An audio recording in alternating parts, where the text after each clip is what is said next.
our LED video wall. And let's count down together from 10, 9, 8, 7, 6, 5, 4, 3, 2, 1. Shout out us sa Reaction Vlog YouTube channel. Please like and subscribe. Huwag kayo. If you do not know, kibaw ba mo ganitong panahon,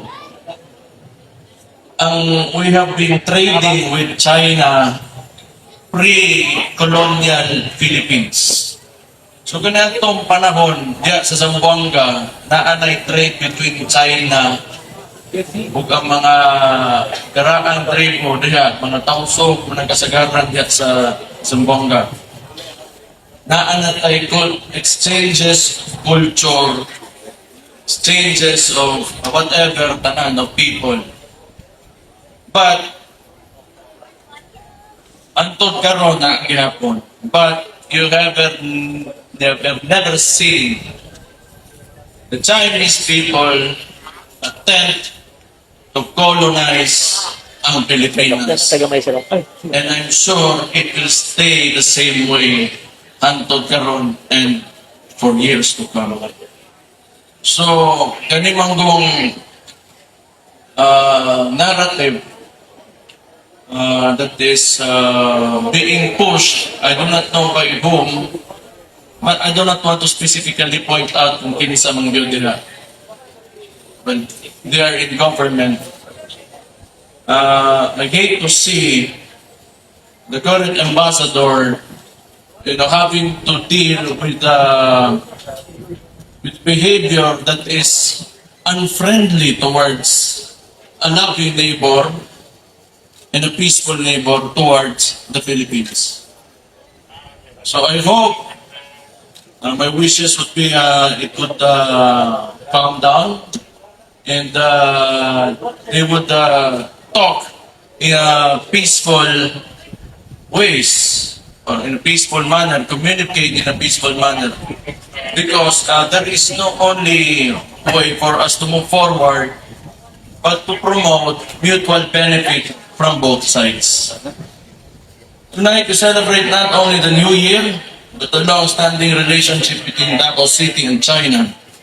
For tonight, we're also launching the Davao City Chinatown Coffee Table book, which chronicles the journey of the first Chinese families in Davao City and showcases the deep-rooted history of our Chinese communities. And as we stand on Buchanan Bridge tonight, kining tulay nga atong ginatungtungan karong ginagamit ginaagian, gihatag ni sa to sa China nga libre wa tay gigasto mo na itong timanan.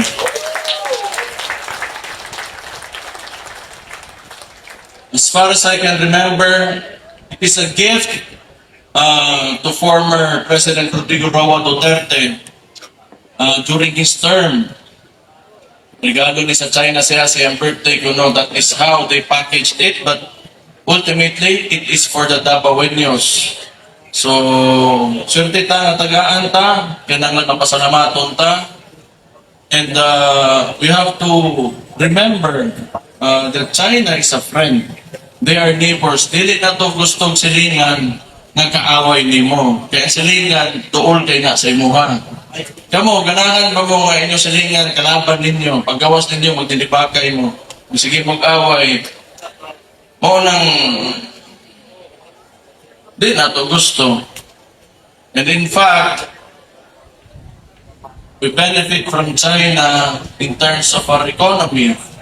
Daga mga barato, mga palitonon, gana yung mga cellphone nga picture dia sa kuha. Kaya, kung dili na made in China, ambot kong asa. Pero kinanglan ta makasabot na China has grown exponentially in the past 20 years. And I am sure that they are willing to share this growth and prosperity with the Philippines for years to come. So, mas maayo, mas daghan tag amigo, kaysa mas daghan tag kaaway. Mao nang importante kayo para ka natong tanan. So, nalipay ko, well, diri sa Davao, assimilated namang yun ang Chinese o mga Dabawin niyo, pati ang mga tribo. Panahon pito sa Kadayawan, aron ng Davao, naapon na sila diha, mga Chinese na ang mga tribo. Ang mga migrants kanentong panahon, kita ang mga Bisaya, mga Bulanon, Dagan kayo, napoy mga Ilocano, Ilonggo. So ganing Davao is a melting pot of different cultures. So again, akong ingnon, we have strength in our diversity. Mao kini nagapag-usog sa tuwa kay sa lahi-lahi na itong mga kultura o kagikan, diha ta makuha og kusog. Basta ang importante kay ang pagkahiusa o tinabangay. Mao nang karon, ganahan kay na kong gibalik-balik, bago ra na man ang eleksyon,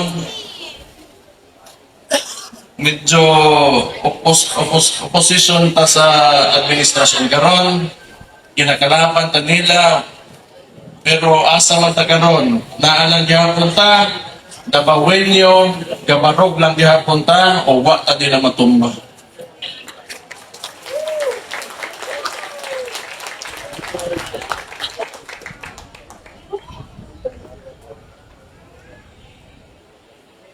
And as we stand on Bocana Bridge tonight, we extend our utmost gratitude to the People's Republic of China for making the bridge possible. Bocana Bridge serves as a vital part of the Davao City Coastal Road Network and the city government's goal towards modernization and infrastructure development. It stands as a monumental reminder and a symbol of the friendship between China and Davao City. Thank you. Salamat. This 2026, we welcome the year of the Fire Horse. Like its dynamic and high energy attributes, we too must also be courageous, spirited, and bold in pursuing our goals and aspirations for the year. May this new year fill us with hope and abundance as we continue to build stronger communities for a more prosperous future ahead. So mga Dabawenyo, kayod lang sa kulang ng kamay politika at tanan ninyong gipili itong niaging eleksyon kaya ang hukbong sa tawong lungsod. Kayod lang ta, tagaan mo namo o gobyerno na ampingan inyong kwarta o makita ninyo nga mauli sa inyo. Maayong gabi sa inyong tanan, kung may patsoy, God bless you.